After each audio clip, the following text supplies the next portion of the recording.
Graças a Deus, estamos de volta, vamos dar prosseguimento à disciplina de livros proféticos.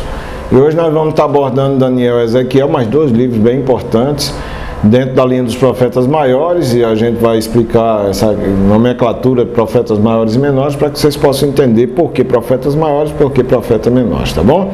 Vamos iniciar orando ao nosso Deus. Pai, Deus Todo-Poderoso, te agradecemos mais uma vez pela oportunidade de estarmos aqui, estudando, Senhor, a Tua Palavra, abordando temas muito especiais. Te pedimos, Senhor, que nos ajude a entender, compreender, aplicar, Senhor, a tirar proveito do nosso dia a dia, de todas as lições práticas, Senhor, que nós estamos aprendendo para que possamos vivenciar no nosso dia a dia, Pai. Isso é muito importante. Ajuda cada aluno que está, Senhor, nesse desafio de cumprir com esse curso. Pai, ajuda poderosamente em meio a todas as dificuldades que nós sabemos que surgem, que eles possam ter força para vencê-las e executar, Senhor, todas as tarefas. Pai, em nome de Jesus nós te pedimos isso, crendo e te agradecemos. Amém. Eu queria iniciar com um texto, Daniel capítulo 2, versículo 19 e 23, diz assim: Então o mistério foi revelado a Daniel de noite numa visão. Daniel louvou o Deus do céu e disse: Louvado seja o nome de Deus para todo sempre. A sabedoria, o poder, a ele pertence. Ele muda as épocas e as estações, destrona reis e os estabelece. Dá sabedoria aos sábios e conhecimento aos que sabem discernir. Revela coisas profundas e ocultas. Conhece o que jaz nas trevas e a luz habita com ele. Eu te agradeço e te louvo, ó Deus, aos meus antepassados. Tu me deste sabedoria e poder e me revelaste o que te pedimos. Revelaste-nos o sonho do rei. Texto bem conhecido sobre o sonho que o rei teve e não se lembrava do sonho, né? Como os sábios iriam dar interpretação se ele não se lembrava nem do sonho, na verdade, e ele decidiu matar todos, incluindo Daniel e seus amigos.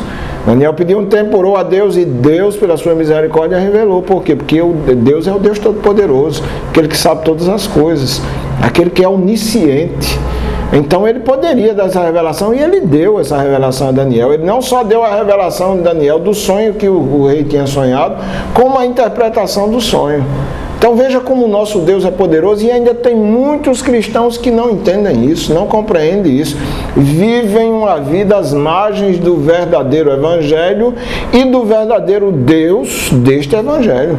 Por isso que muitos estão por aí fazendo algumas coisas que não condiz com a sua fé, porque não aprendeu a conhecer a Deus e, não conhecendo Deus corretamente, não teme a esse Deus. Mas para aqueles que têm esse conhecimento mais aprofundado, uma coisa que vai gerar no nosso coração é o temor de Deus, e esse temor nos livra de fazermos coisas que não são da vontade de Deus, tá certo? Então vamos estudar dois livros bem importantes, Ezequiel e Daniel. Pois bem, esses dois livros completam a categoria de profetas maiores e dizem respeito a profecias cumpridas e que se cumprirão. Primeiro, o livro de Ezequiel.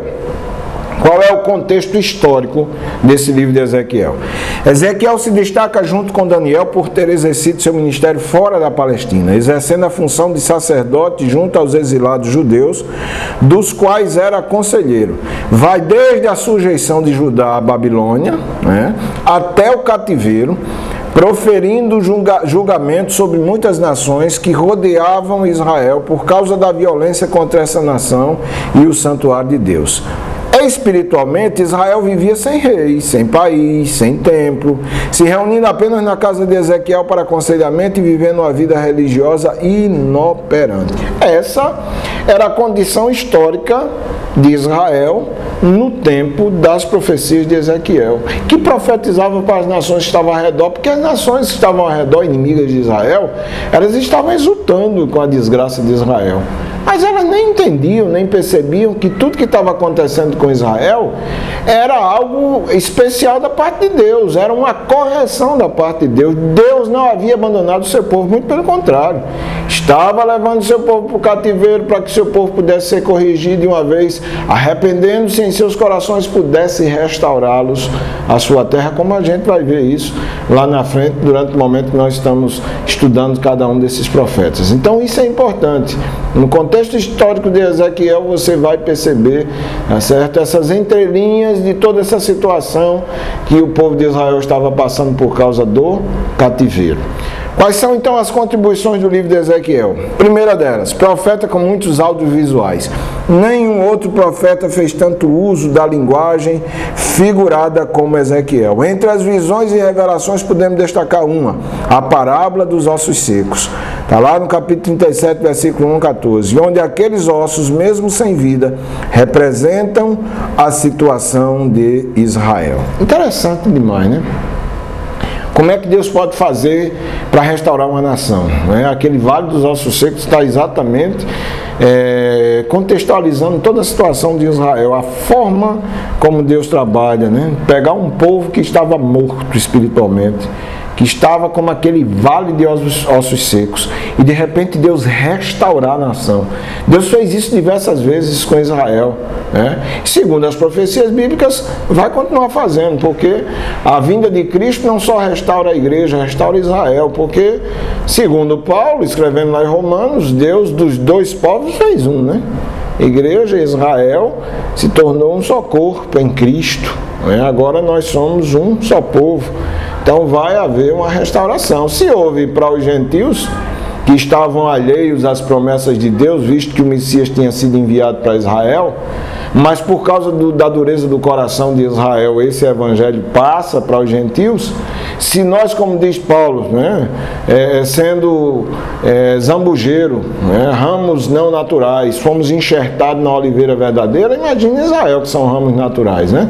Então a gente, nessas controvérsias que a gente escuta com relação a essa história, nós precisamos entender que Cristo vem para restaurar tudo, né? Restaurar todos aqueles que nele crê. E aí a gente vai ter todas essas profecias do Antigo Testamento sendo cumpridas, aquelas que precisam ser cumpridas em Cristo ou na vinda de Cristo, e tudo aquilo que abordamos no Novo Testamento que diz respeito a esses últimos dias, a gente vai ver cumprida na vinda de Cristo. Então essa parábola dos ossos secos dá uma dimensão de como Deus é poderoso para refazer as coisas, para restaurar uma nação, mesmo ela estando no chão, mesmo ela estando como aqueles ossos secos. Ele faz restaurar, ou seja, ele traz de volta a vida. Afastamento da glória. Isso trata de quê? Da presença visível de Deus, da sua Shekinah no meio do seu povo. Aliás, Deus sempre está. Deus nunca deixou de estar. Desde o início, o princípio do mundo até hoje, Deus nunca se ausentou e Deus nunca vai se ausentar. Preste atenção nisso. Tem gente que acha que Deus está distante, que Deus abandonou. Deus nunca esteve distante. Deus apenas nos traz situações adversas e difíceis para poder nos corrigir. Ora, aqueles que estão vivendo no pecado, que jaz nas trevas, esses, segundo Paulo escreve lá no primeiro capítulo de Romanos, aquelas pessoas que desobedeceram a Deus, viraram as costas para Deus, essas foram entregues ao pecado. Já não tem mais correção. Mas aqueles que temem ao Senhor, aqueles que creem no Senhor, mesmo quando eles erram, quando eles pecam, quando eles vacilam, Deus inicia um processo de restauração. E esse processo traz sofrimento, traz problemas, mas esses sofrimentos não são sofrimentos para reprovação, e sim para recuperação do seu povo. Do jeito que Deus fez em Israel, Deus faz conosco. E Deus faz isso por quê? Porque Ele nos ama. A Bíblia não diz que Deus corrige, Deus castiga aquele que ama. É uma forma de educação de Deus. Por Ele amar, Ele corrige, para que a gente não venha, certo, a se perder. Lá no texto da ceia do Senhor, um texto bem categórico, lá está dizendo que nós somos repreendidos pelo Senhor para não sermos condenados com o mundo. Uma segunda, aliás, uma terceira contribuição do livro de Ezequiel é para que saibais que eu sou o Senhor. Esse refrão repetido 70 vezes no livro era uma advertência aos idólatras. A maldição causada pela idolatria dos israelitas no Egito precisava ser curada. Deus fazia isso por amor do seu nome e vai sempre fazer, para que saibas que eu sou o Senhor. Você pode dizer, mas rapaz, Israel naquele tempo, tantos milagres, não entendia, não compreendia, não colocava definitivamente na mente que Deus era o Senhor. Isso não acontece hoje. Quantos crentes que esquecem que o nosso Deus é o Senhor das nossas vidas, que Cristo é o Senhor das nossas vidas. É necessário Deus estar renovando isso. Hoje nós estamos convivendo no meio evangélico com muita idolatria. Idolatria a nomes, a organizações, né? E a gente precisa ter cuidado, porque senão nós vamos incorrer no mesmo erro de Israel e temos o mesmo destino. Então, para que isso não aconteça, Deus está sempre nos lembrando que Ele é o Senhor das nossas vidas. Uma quarta contribuição, o templo restaurado. Devido à dificuldade de interpretação, deduz-se que seja uma descrição simbólica da igreja ou uma descrição literal do templo a ser construído no milênio. Segundo sugerem alguns, baseado na informação de Ezequiel do sistema sacrificial reinstalado, isso seria um memorial e não algo com função redentora. Considera-se aqui a realidade que Cristo já ofereceu o sacrifício perfeito pelos pecados, ou seja, um templo reconstruído só se for para uma lembrança, né? Não tem mais sentido de Deus permitir que o templo seja reconstruído e que volte a ter os sacrifícios que antigamente tinha. Por quê? Jesus já morreu na cruz do Calvário. Se você aborda esse assunto de Cristo, antes de Cristo na cruz para lá, tem sentido. Todo sacrifício prefigurava o sacrifício de Cristo. Mas depois de Cristo passar pela cruz e ser vitorioso para cá, não tem mais sentido. Não tem mais necessidade de sacrifício. Não tem mais necessidade de templo reconstruído para voltar o sacrifício diante. Por quê? Porque Jesus já morreu uma vez só pelos pecadores. É certo? E todos aqueles que creem em Jesus têm o perdão dos seus pecados. E isso é uma justiça da parte de Deus. É Deus fazendo justiça, gente. Então não tem como. Se há uma sinalização para a reconstrução do templo no milênio, deve ser uma coisa memorial, simbólica, tá certo? Aliás, não é nem simbólica, mas é memorial só. É para lembrança, né?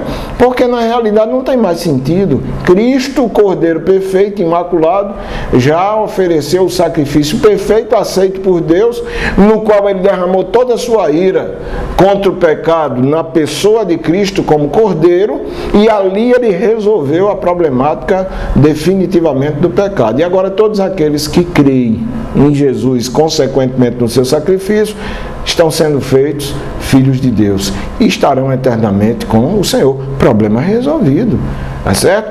Jesus pagou o preço pela nossa salvação e pagou esse preço a Deus. Não pagou esse preço o diabo, não. Não era o diabo que estava detendo isso, não. Era Deus. Ele pagou a Deus.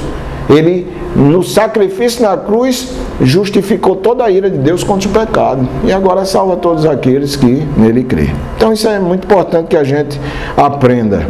Quinta contribuição à cristologia em Ezequiel. Quando se refere a Cristo, ele mostra como pastor, rei, sacerdote, sendo que esta última função está subtendida no livro. Não se menciona sumo sacerdote no templo, né? Conforme os textos que eu coloco aí para vocês. Então, gente, o livro de Ezequiel maravilhoso, bom para nos dar entendimento, para compreender muitas coisas historicamente falando, e também para nos trazer algumas lições práticas para que a gente possa aplicar no nosso dia a dia, tá certo? Para reconhecermos, continuarmos reconhecendo que Deus é o Senhor das nossas vidas. Livro de Daniel, outro livro maravilhoso. Aliás, tem algum livro na Bíblia que não seja maravilhoso? Todos os livros da Bíblia são maravilhosos, né? Cada um melhor do que o outro e no fim todos são importantes e você percebe isso. Por quê? Todos fazem parte da palavra de Deus. Bom, Daniel traz em seu livro o tema da soberania de Deus sobre as nações. Escreve com mais ênfase aos reinados gentios do que aos de Israel. Qual é então o contexto histórico do livro de Daniel? Primeiro, Daniel serviu a 6 governadores babilônicos, a 2 peças, durante cerca de 70 anos. Destaca-se os reinos de Nabucodonosor, Belsazar, que foi seu filho, e Dario, né, que já foi do Medo-Persa. Nessa época se deu a queda de Nínive, 612, a destruição de Judá, 568, a invasão do Egito pela Babilônia, 568, a queda da Babilônia protagonizada pelos persas com Ciro, em 539. O acontecimento mundial mais importante foi o começo da era do reinado das 4 grandes, conhecida como os tempos dos gentios, e relatado lá em Daniel no capítulo 2 e também no capítulo 7. A religião da Babilônia era politeísta, ou seja, admitia vários deuses. Mas Nabucodonosor tinha tendências monoteístas na sua adoração, proclamando Merodach como Deus supremo. Posteriormente, ele reconhece o Deus de Israel como sendo Deus Altíssimo. E é preciso primeiro ele passar por todo um processo que você lê lá no texto de Daniel, né? Nabucodonosor não entendeu que Deus era o Deus Altíssimo, o Senhor absoluto de todas as coisas, de uma hora para outra não. Passou por vários processos para chegar a reconhecer que o Deus de Daniel era o Deus Altíssimo, o Deus Criador dos céus e da terra. Os nomes recebidos por Daniel e seus amigos tinham relação com os deuses babilônicos.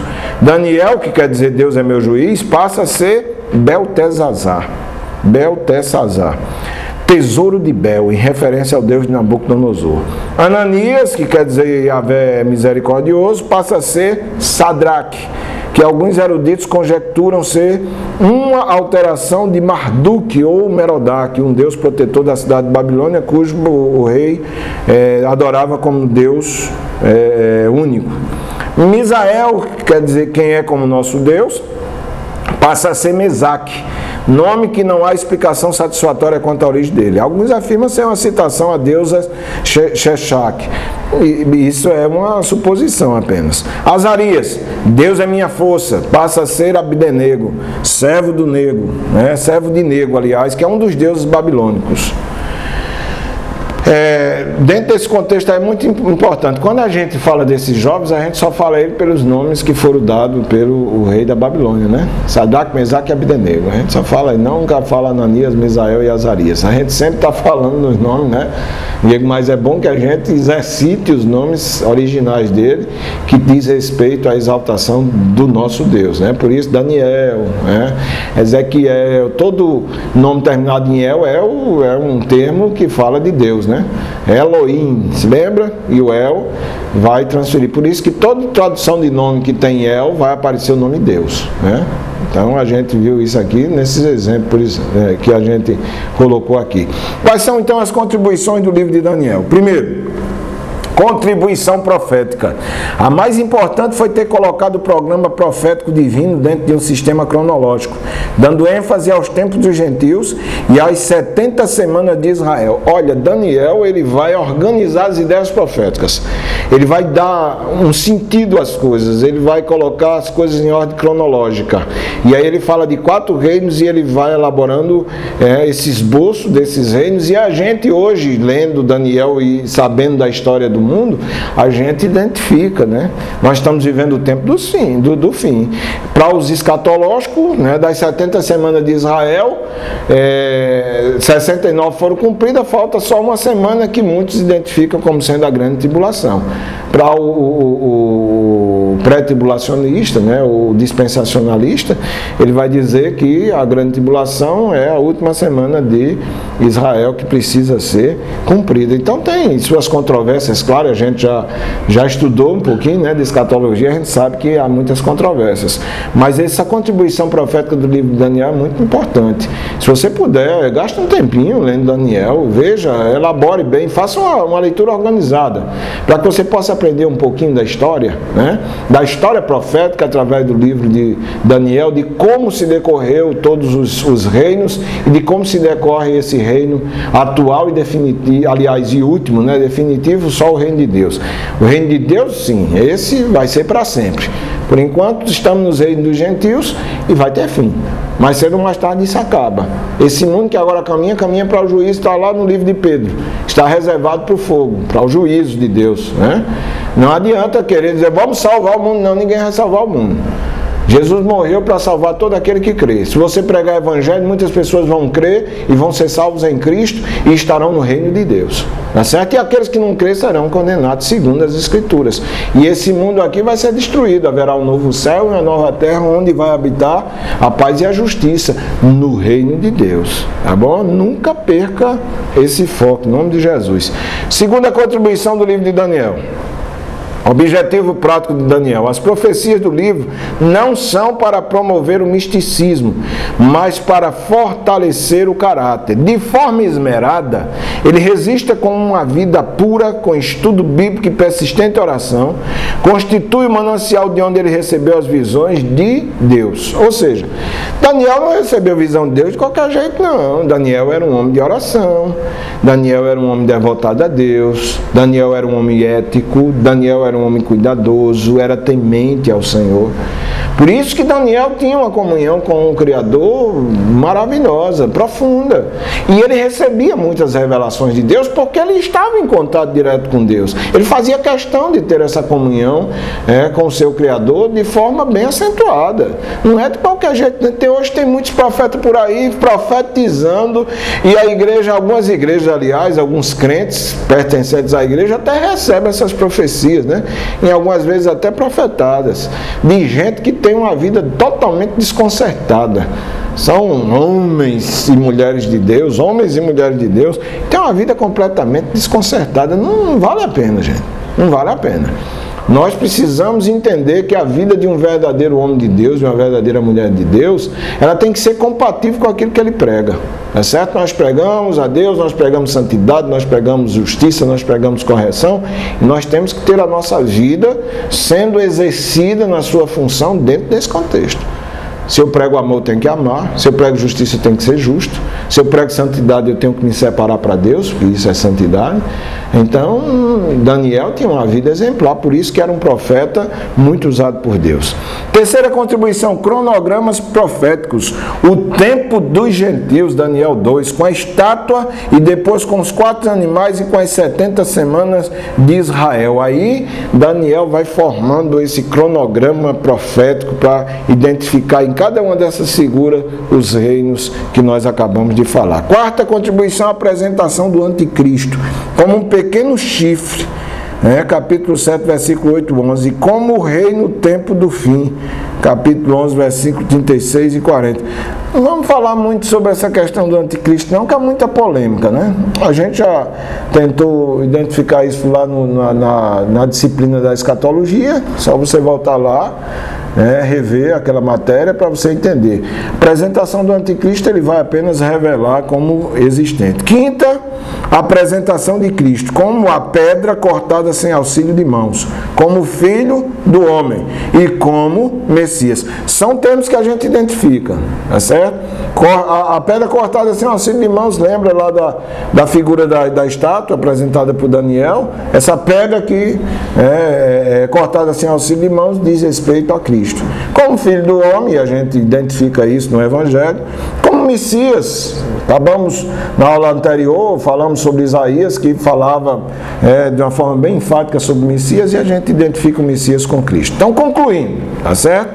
A grande diferença entre os profetas do Antigo Testamento para os profetas dos dias atuais é que os profetas do Antigo Testamento eram porta-vozes de Deus, tá certo? Deus só falava ao povo, ou mesmo respondia a eles através desses profetas, que também eram considerados videntes, porque viam os mistérios de Deus. E esse tipo de profeta foi encerrado em João Batista. Presta atenção nisso, esse tipo de profeta foi encerrado em João Batista. E como é atualmente? Bom, atualmente temos a palavra de Deus escrita, composta do Antigo e do Novo Testamento. Uma palavra já revelada por Deus na sua totalidade, que precisa da iluminação do Espírito Santo para entendê-la.